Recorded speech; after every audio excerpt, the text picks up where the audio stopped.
السلام علیکم ورحمۃ اللہ وبرکاتہ۔ میں ہوں آپ کے ساتھ شہزاد خان، لیکچرر اسلامیات، اسپیریٹ گروپ آف کالجز۔ ہمارا سابقہ لیکچر چل رہا تھا سورۃ الحشر کے متعلق۔ میں نے آپ کے سامنے سورۃ الحشر کی ڈیٹیل رکھی تھی۔ سورۃ الحشر کا تعارف تھا کہ اس کے اندر کس چیز کا تذکرہ کیا گیا، اور مختصر انداز میں آپ کے سامنے سورۃ الحشر کی تشریح رکھ دی تھی۔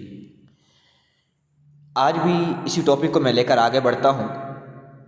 دیکھیں، سورۃ الحشر کے اندر اللہ رب ذوالجلال نے جب حضور اکرم صلی اللہ علیہ وسلم کو حکم دیا کہ آپ ان کے درخت کاٹیں، ما قطعتم من لینۃ او ترکتموها قائمۃ علی اصولها فباذن اللہ ولیخزی الفاسقین۔ اس سے پہلے صحابہ کرام پریشان ہوئے جب آپ نے حکم دیا ان کے درخت کاٹ دو، ان کو جلا دو، نقصان کرنے کا، تو صحابہ کرام پریشان ہوئے۔ کچھ فرمانے لگے کہ کہیں ایسا نہ ہو کہ اس کا ہمیں مواخذہ دینا پڑ جائے، اللہ اس کے بارے میں ہم سے پوچھ گچھ نہ کر لیں۔ اس کے بعد جب یہ آیات نازل ہوئی، اللہ رب ذوالجلال نے فرمایا جو یہ کہہ رہے ہیں کہ نہیں کاٹنے چاہیے، نقصان نہیں کرنا چاہیے، وہ بھی ٹھیک کہہ رہے ہیں، جو کہہ رہے ہیں کاٹنا چاہیے وہ بھی ٹھیک کہہ رہے ہیں۔ جو کہہ رہے ہیں کاٹنا چاہیے وہ ٹھیک اس لیے کہہ رہے ہیں کہ ان کو غصہ دلانا تھا، غضب دلانا تھا، غیظ و غضب میں لا کر ان کو ابھارنا تھا کہ وہ ہمارے ساتھ میدان میں اتریں، کیونکہ وہ سازشیں کر رہے ہیں۔ وہ سازشیں کر رہے ہیں تو میدان میں اتریں گے تو کام بنے گا۔ میدان میں نہیں اتریں گے، اپنے گھروں میں بیٹھ کر، اپنے مضبوط قلعوں میں بیٹھ کر لوگوں کے خلاف پروپوگنڈا کر رہے ہیں۔ تو ایسے پروپوگنڈے میں یہ ہے کہ ہم نے ان کو ناکو چنے چبوانے ہیں، تو جب وہ باہر نکلیں گے تو ان کو تگنی کا ناچ نچوائیں گے نا۔ جب باہر نہیں نکلیں گے تو پھر کیسے؟ تو یہ اس کو غصہ دلانے کے لیے، ان کا مالی نقصان کرنا تھا کہ ان کا مالی نقصان ہوگا، وہ غصے میں آئیں گے، ہمارے خلاف لڑائی میں اتریں گے، تو پھر ہم ان کے خلاف جنگ کریں گے۔ تو حضور اکرم صلی اللہ علیہ وسلم نے اس طرح حکم دیا جلانے کا، تو اللہ نے فرمایا جو کہہ رہے ہیں جلا رہے ہیں وہ ٹھیک کر رہے ہیں، جو کہہ رہے ہیں نہیں جلانا چاہیے، مالی نقصان نہیں کرنا چاہیے، وہ بھی ٹھیک کر رہے ہیں۔ وہ ایک طرح کا اپنی طرف سے بھلے کے طور پر یہ بات کر رہے ہیں، تو وہ بھی ٹھیک ہے۔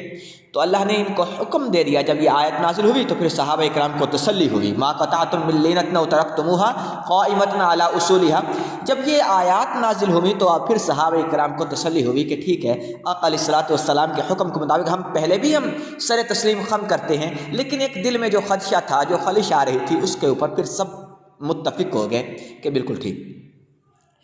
اب دیکھیں کہ جنگ جیت جانے کے بعد، اب جب ان سے جنگ ہوئی تھی، یہ مضبوط قلعوں کے اندر بیٹھے ہوئے تھے، 6 روز تک ان کے ساتھ تو جنگ رہی، محاصرہ رہا۔ اب یہ محاصرے اپنے ایک مضبوط قلعوں کے اندر بیٹھے ہوئے، یہودیوں کی یکجہتی بھی تھی، منافقین کی سازش بھی تھی، خفیہ چالیں بھی تھیں۔ یہ ہرگز اس بات پہ تو تیار نہ تھے کہ ہمیں کوئی نقصان پہنچائے گا۔ جب ان کے خلاف اللہ رب ذوالجلال کا تو امر تھا، جب اللہ کی جانب سے یہ فیصلہ ہوا، یہ گھروں سے چیخ کر چلا کر باہر نکلے۔ جب یہ باہر نکلے اپنا مال چھوڑ کر بھاگ گئے۔ ان کے اوپر اللہ نے ایسا مسلمانوں کا رعب ڈال دیا، ایسا رعب ڈالا کہ یہ اپنے گھر بار مال ہر چیز چھوڑ کر بھاگے۔ پھر وہاں سے جب یہ بھاگے تو ان کا مال ہاتھ لگا۔ اب دیکھیں، کافر کا مال ہاتھ لگے تو اس کی 2 صورتیں ہوتی ہیں، ایک ہوتی ہے مال فے اور ایک ہوتا ہے مال غنیمت۔ جو مال فے ہوتا ہے بیٹا، مال فے اسے کہا جاتا ہے کہ جو جنگ لڑے بغیر کافر کا مال مسلمانوں کے ہاتھ لگ جائے، یعنی مسلمان میدان میں اترے، ان کے خلاف جنگ کرنے کے لیے گئے، اب وہ میدان میں نہیں آئے، انہوں نے ان کے ساتھ گتھم گتھا نہیں ہوئے، وہ مال چھوڑ کر بھاگ گئے۔ جب وہ مال چھوڑ کر بھاگ گئے، ان کا جتنا بھی مال ان کے ہاتھ لگے گا، یہ مال مال فے کہلائے گا۔ اور جب مسلمان کافر کے ساتھ جنگ کرتا ہے، قتل و قتال ہوتا ہے، خون ریزی ہوتی ہے، گھوڑے دوڑا دیے جاتے ہیں، پھر اس کے بعد جب فتح اور شکست ہوتی ہے، فتح حاصل کر لینے کے بعد، جب کافر کو شکست دے جانے کے بعد اس کا جو مال ہاتھ لگتا ہے، اس مال کو مال غنیمت کہا جاتا ہے۔ یہ مال فے اور مال غنیمت بڑا مشہور سوال ہے، بڑا معروف سوال ہے، آپ کو اس کی ڈیٹیل میں نے بتا دی ہے۔ اب جب حضور اکرم صلی اللہ علیہ وسلم کو ان کافروں کا بنو قینقاع، بنو قریظہ، بنو نذیر کا مال ہاتھ لگا، تو اس وقت اللہ رب ذوالجلال کے پیغمبر نے یہ مال مہاجرین میں تقسیم کر دیا۔ ایک روایت میں آتا ہے، حضرت مالک بن احبار کی روایت ہے کہ یہ مال، کچھ روایات میں آتا ہے کہ یہ مال حضور اکرم صلی اللہ علیہ وسلم اپنے پاس رکھا کرتے تھے اور اپنے اہل و عیال پہ خرچ کرتے تھے، پورا سال کا اخراجات یوں چلاتے، جو مال بچ جاتا وہ غربا اور مساکین میں تقسیم کر دیتے تھے۔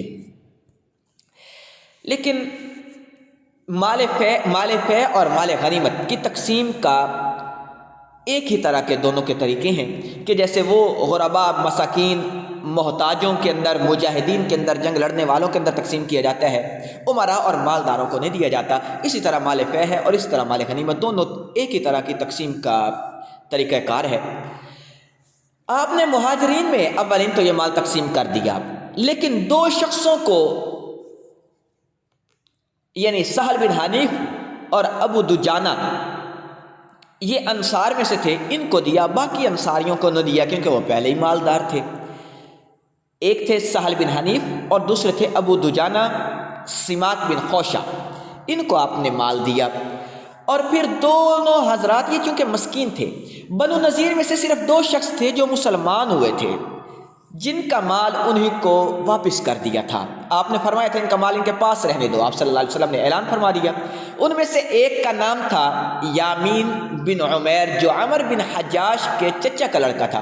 یہ عمر بن حجاج وہ تھا جس نے، وہ میں نے سابقہ لیکچر میں آپ کو بتایا تھا نا، انہوں نے سازش کی تھی کہ آقا علیہ الصلوۃ والسلام دیوار کے ساتھ لگ کر بیٹھے ہوئے ہیں، تو انہوں نے کہا کہ ہم اوپر چڑھ کر، تو مکان کی چھت پہ چڑھ کر وہاں سے پتھر گراتے ہیں، ایک بڑی چٹان ان کے اوپر گرائیں گے، یہ اس کے نیچے آ کر دب جائیں گے، تو لہٰذا خاتمہ ہو جائے گا۔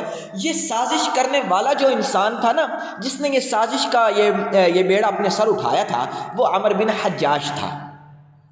یہ عمر بن حجاج کا کزن یامین بن عمیر یہ مسلمان ہو گیا۔ جب یہ مسلمان ہوا تو آپ نے فرمایا اس کا مال اس کو لوٹا دو۔ اور دوسرے تھے ابو سعید بن وہب، یہ بھی مسلمان ہو گیا، آپ نے ان کا سامان بھی ان کو واپس لوٹا دیا۔ پھر آقا علیہ الصلوۃ والسلام نے ایک مرتبہ فرمایا اس کو، حضرت یامین کو، کہ آپ کے جو چچا زاد تھا نا عمر، اس نے دیکھو میرے خلاف کس طرح سازش کی تھی، کیا کیا کہ مجھے نقصان پہنچانا چاہتا تھا۔ تو حضرت یامین رضی اللہ تعالیٰ نے جب یہ بات سنی نا، انہوں نے کسی شخص کو کچھ دے کر نا اس عمر بن یہ جو تھا عمر بن حجاج کو، اس کو قتل کروا دیا تھا۔ تو اس طرح پھر صورت حشر کے اندر محشر کا تذکرہ بھی ہے، قیامت کا تذکرہ ہے۔ حضرت ابن عباس فرماتے ہیں، جس سے اس میں شک ہو کہ محشر زمین شام کا ملک ہے، وہ اس آیت کو پڑھ لے۔ کچھ لوگ کہتے تھے کہ یہ محشر ایک وہ شام کا جو ملک ہے اس کا ذکر ہے، یہ اس وجہ سے اس کو حشر کہا گیا ہے۔ یہودیوں سے جب رسول اللہ صلی اللہ علیہ وسلم نے فرمایا کہ تم یہاں سے نکل جاؤ، تو انہوں نے کہا ہم کہاں جائیں؟ آپ نے فرمایا محشر کی زمین کی طرف۔ حضرت حسن فرماتے ہیں کہ جب حضور اکرم صلی اللہ علیہ وسلم نے بنو نذیر کو جلا وطن کیا تو فرمایا اول حشر ہے، ہم بھی اس کے پیچھے ہی پیچھے ہیں۔ یعنی تو حضرت ابن عباس کی روایت کے مطابق تو یہ ہے کہ محشر کا تذکرہ ہے، اس لیے اس سورت کا نام حشر رکھا گیا ہے۔ لیکن ابن یزید رحمۃ اللہ علیہ اپنا حضرت حسن رضی اللہ تعالیٰ عنہ فرماتے ہیں کہ یہ بنو نذیر کو جب آپ نے نکالا تو فرمایا کہ یہ ان کا اول حشر اور ہم ان کے پیچھے پیچھے ہیں، اس لیے اس سورت کا نام بھی سورہ حشر رکھا گیا ہے۔ تو یہاں تک تھا جو تعلق سورۃ الحشر میں، مختصر انداز میں میں نے تشریح آپ کے سامنے رکھی۔ تو اس کے بعد آتا ہے سورۃ البلد کا تذکرہ۔ مال فے اور مال غنیمت بھی آپ کے سامنے میں نے رکھ دی، اس کی ڈیٹیل بھی۔ اب سورۃ البلد کی جانب چلتے ہیں۔ اس سورت کے اندر بھی اللہ رب ذوالجلال نے لا اقسم بهذا، بسم اللہ الرحمن الرحیم، لا اقسم بهذا البلد وانت حل بهذا البلد ووالد وما ولد لقد خلقنا الانسان فی کبد۔ سورہ بلد کے اندر اللہ رب ذوالجلال نے اپنے مکہ شہر کی قسمیں اٹھا کر اس کی عظمت کو اجاگر کیا کہ مکہ شہر ایک عظمت کا شہر ہے، اس کے اندر قتل و قتال، لڑائی جھگڑا، فساد اور شکار تک ہر چیز کو حرام کر دیا۔ یہ حرمت کی جگہ ہے کہ یہاں جو چیزیں باہر جائز ہیں وہ مکہ مکرمہ کے اندر، حرم کے اندر جائز نہیں ہیں۔ کچھ وقت کے لیے آقا علیہ الصلوۃ والسلام کے لیے ایک وقت میں حلال کی گئی، لیکن وہ صرف خاصہ رسول تھا۔ آپ کے پردہ فرمایا، آپ کی موجودگی میں ہی اس کی حرمت کو بتا دیا گیا کہ اب آپ کے لیے یہ حلت تھی، آپ کے بعد دوبارہ کسی اور کے لیے حلت نہیں ہے کہ یہاں قتل و قتال، لڑائی جھگڑا فساد دوبارہ نہیں ہوگا۔ اللہ کے لاڈلے پیغمبر صلی اللہ علیہ وسلم نے جب یہ صورت پڑھی، صحابہ اکرام کو بتایا کہ یہاں قتل و قتال، لڑائی جھگڑا فساد بالکل منع، تو صحابہ اکرام نے تو اسی لڑائی کے بارے میں تذکرہ کیا، تو آپ نے فرمایا وہ صرف میرے لیے تھا، اس کے بعد اور نہ میرے لیے ہے نہ کسی اور کے لیے، حرمت کی جگہ ہے۔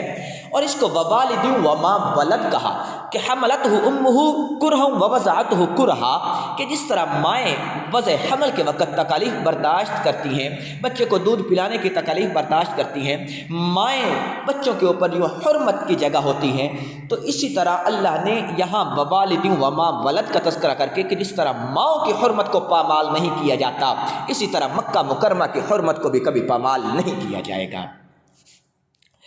تو یہاں سورۃ بلد کے اندر جہاں یہ تذکرہ ہے، وہاں ساتھ ساتھ قیامت کے احوال بھی بتائے گئے، اور بتایا گیا کہ وہ کیا، فلقتحم العقبہ وما ادراک ما العقبہ فک الرقبہ، کہ کیا وہ گھاٹی ہے، ایک جہنم کی گھاٹی کا تذکرہ کیا گیا۔ فرماتے ہیں کہ وہ کون سی گھاٹی کا تذکرہ ہے، فک رقبہ او اطعام، وہ یہ گھاٹی ہے کہ وہ ایک پہاڑ کا نام ہے رقبہ، جو پھسلنے والا ایک پہاڑ ہے، اس کا نام رقبہ ہے، کہ اس کے 70 درجے ہیں، کہ وہ آدمی جب اس کے اوپر پاؤں رکھے گا 70 درجے نیچے سے نیچے نیچے سے نیچے چلا جائے گا، یہ پہاڑ کا نام ہے فک وما ادراک ما العقبہ۔ پھر آپ علیہ الصلوۃ والسلام نے، مسند احمد کی ایک روایت ہے، آج فک رقبہ کی جو تفسیر ہے وہ بتا رہا ہوں، ایک اعرابی رسول اللہ صلی اللہ علیہ وسلم کے پاس آئے اور کہنے لگے، حضور کوئی ایسا کام بتا دیجئے جس کے کرنے کی وجہ سے میں جنت جا سکوں۔ آپ نے فرمایا، تھوڑے سے الفاظ میں بہت ساری باتیں پوچھ رہے، نسمہ آزاد کر اور رقبہ کو چھڑایا کر۔ اس نے کہا یہ دونوں ایک ہی طرح کی چیزیں نہیں ہیں۔ آپ نے فرمایا نسمہ کی آزادی کے معنی ہے تو کہ اکیلا ایک غلام آزاد کر، اور فک الرقبہ، رقبہ کے معنی ہے تھوڑی بہت مدد کر، دودھ والا جانور دودھ پینے کے لیے کسی مسکین کو دینا، اور ظالم رشتہ دار سے نیک سلوک کرنا، یہ جنت کے کام ہے، یہ رقبہ ہے۔ اگر اس کی تجھے طاقت نہیں ہے تو بھوکے کو کھانا کھلا دے، پیاسے کو پانی پلا دے، نیکی کے کام کا حکم کر دے، برائی سے روک لے۔ اگر اس کی بھی ہمت نہیں رکھتا تو پھر سوائے بلائی کے اور نیک بات کے کوئی اور کلمہ زبان سے نہ نکال، یہ ہے رقبہ۔ پھر رسول اللہ صلی اللہ علیہ وسلم نے فرمایا مسکین کو صدقہ دینا ایک اکیلا ایک ثواب ہے، اور رشتہ دار مسکین کو صدقہ خیرات دینا یہ دوہرا ثواب ہے۔ اسی طرح سورہ بلد کے اندر جہاں مکہ مکرمہ کی حرمت کا تذکرہ آیا، وہاں جہنم اور جنت کا تذکرہ آیا، اور اسی کے ساتھ اللہ نے نیکی اور برائی کے بارے میں بتایا کہ نیکی کیا ہے اور برائی کیا ہے۔ تو آج کا لیکچر یہاں تک، کل اس سے آگے چلوں گا۔ اللہ حافظ۔